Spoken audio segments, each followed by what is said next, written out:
उसे छुपा नहीं है। सर एक चीज़ मैं और बोलना चाहता हूँ कि जब तक मेरी बॉडी में रग रग दौड़ेगी ब्लड, तब तक मैं निःशुल्क चलाते रहूँगा।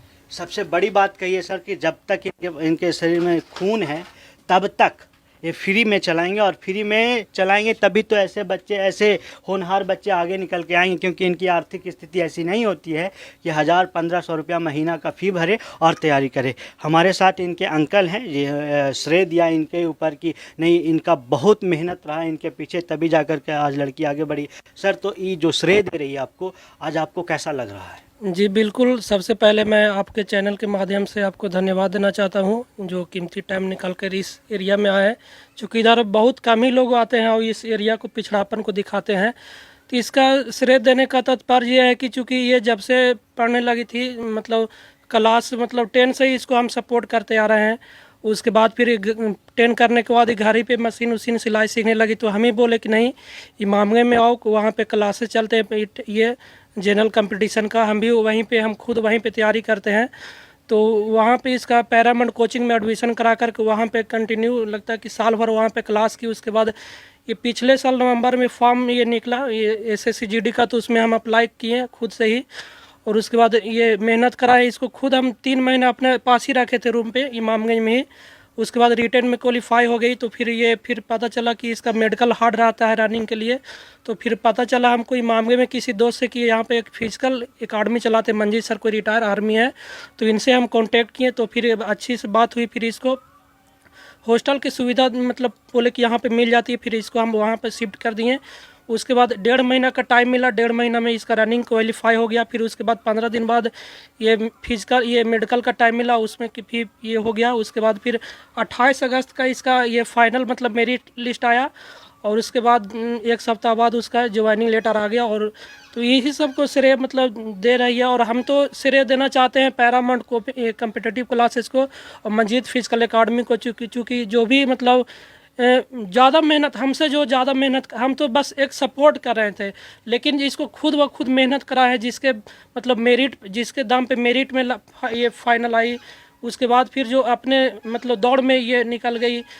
तो ये फिजिकल एकेडमी और पैरामेंट को, ये कोचिंग को बहुत आपका बड़प्पन है कि आप अपना श्रेय मंजीत एकेडमी और पैरामाउंट कोचिंग को दे रहे हैं। देखिए, लेकिन लड़की का कहना है, और इनके माताजी से बातचीत हुआ, कि जब भी कभी जरूरत पड़ा तो आप एक पैर पे खड़ा। राजीव इलेक्ट्रॉनिक के पास आप आए हैं, हर एक चीज में अभी स्कीम चल रहा है।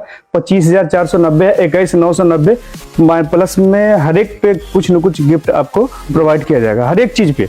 या फिर आप 10% का लेस डायरेक्ट कर सकते हैं, या फिर हर एक चीज पे प्रोवाइड।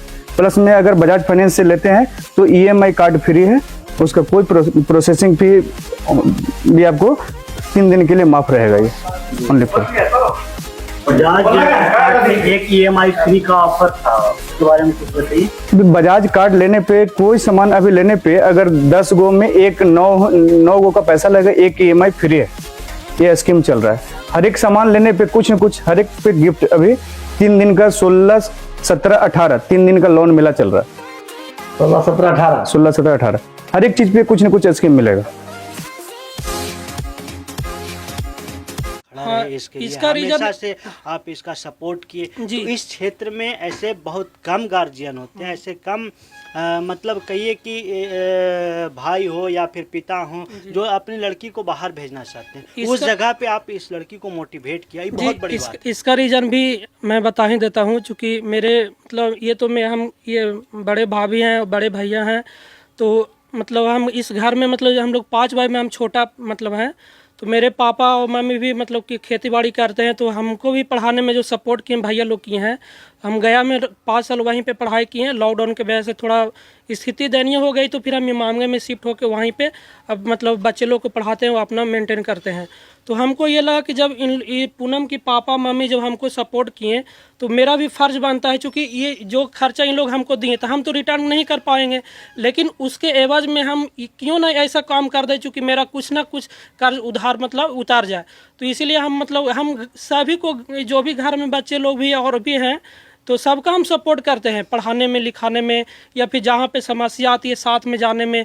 हम गांव में भी सभी लोग मतलब मिल के बोलते हैं कि नहीं ये चीज़ पढ़ाइए, वहाँ पे पढ़ाने के लिए भेजिए। अभी इसका ये फाइनल हुआ, उसके बाद गाँव से बहुत से ऐसे बच्चियाँ हुए जो कि पढ़ने के लिए फिर बाहर निकल रही है। और अंत में मैं बस जो वाइट कुर्ता वाइट पजामा पहन करके अपने आप को समाज सेवी कहते हैं, उन लोगों को बस मैं इतना ही कहना चाहता हूं कि अगर समाज सेवा करना है तो कभी मंजीत सर से सीखिए एक बार कि समाज सेवा किसको कहते हैं। अपने क्षेत्र में ईमानदारी से काम करके और उसके बाद रिटायर होने के बाद ईमानदारी से लोगों को जो ज़रूरतमंद है उन लोगों को तैयारी फ्री में करवा करके नौकरी दिलवा रहे हैं। तो इससे बड़ा समाज सेवा और क्या हो सकता है। सिर्फ समाज सेवा जब चुनाव आता है तो फलाना बाबू और उसके पीछे समाज सेवी लग जाता है और समाज सेवा के नाम पे कुछ भी नहीं होता। अगर आप एक आवासीय उन समाज सेवी से बनवाने के लिए कहिए तो 300 रुपया चार्ज करते हैं। ऐसे समाज सेवी हो या ना हो क्या फ़र्क पड़ता है। बहुत सारे समाज सेवी तो मंजीत सर आपको भी बहुत सारा चीज़ बोले हों कि हम आपके लिए बहुत कुछ कर देंगे, लेकिन अभी तक कुछ नहीं किया। कोई कुछ नहीं सर। जो अंदर की बातें हैं अंदरूनी, जब आप पहले तो आप मीडिया प्रभारी हैं, उससे दूसरी बात है कि मेरे आप जिगरी दोस्त हैं, तो दोस्त के नाते मैं बताना चाहता हूँ अंदर की बात है कि जो सामने साक्षात जो पूनम रही है हमारे पास ऑन ग्राउंड, मैं कुछ नहीं बोलूँगा, ये खुद बता देगी। जो हमारी स्थिति है वहाँ की, मतलब समझ सकते हैं कि एक रिटायर आर्मी को कितना पेंशन मिलता है, उससे हमारी दाल रोटी नहीं चलती है। फैक्ट बात यह है कि आजकल 28,000 में क्या होना जाना है सर। हमारी दाल रोटी हम अपने बच्चे को नहीं पाल पाते हैं, लेकिन फिर भी आज उदाहरण दे कि 8 बच्चे को मैं अपने बच्चे से कम नहीं किया, अपने बच्चे से कम नहीं किए, कोई अंतर नहीं। कभी इतना कहिए कि दूध का जला छाछ को भी फूंक के पीता है, तो इतना जल चुके हैं यहाँ के लोग, खासकर हम लोग भी, क्योंकि इमामगंज विधानसभा क्षेत्र से हम लोग भी आते हैं। तो कहीं ना कहीं डर एक दिल में बना रहता है कि मंजीत सर आज अपना नाम रोशन या फिर नाम बनाने के लिए आज फ्री में सेवा दे रहे हैं, कल चुनाव में आएंगे और फिर चुनाव जीतेंगे, उसके बाद फिर सब कुछ वैसा ही जैसा पहले था इमामगंज फिर वैसे ही इमामगंज। नहीं सर, हम डिफेंस लाइन से 16 साल की उम्र में हम वर्दी पहन लिया था, 16.5 साल की उम्र में, और भगवान से विनती कर रहे हैं कि जलाना है तो वर्दी है मेरे को। कोई राजनीतिक नहीं, कोई कुछ नहीं, नमक रोटी खाएंगे, प्रभु के गुण गाएंगे और ऐसे बच्चे को पालेंगे और देश सेवा में भेजेंगे। तो जनप्रतिनिधि जो इमामगंज के हैं, थोड़ा सा इस चीज़ को समझिएगा। जनप्रतिनिधि बनने से पहले जन मतलब जनता, जनता का प्रतिनिधित्व अगर आप करते हैं तो जनता के सुख दुख को भी आप लोग देखिए। एक हमारे साथ चचा हैं, बात करते हैं।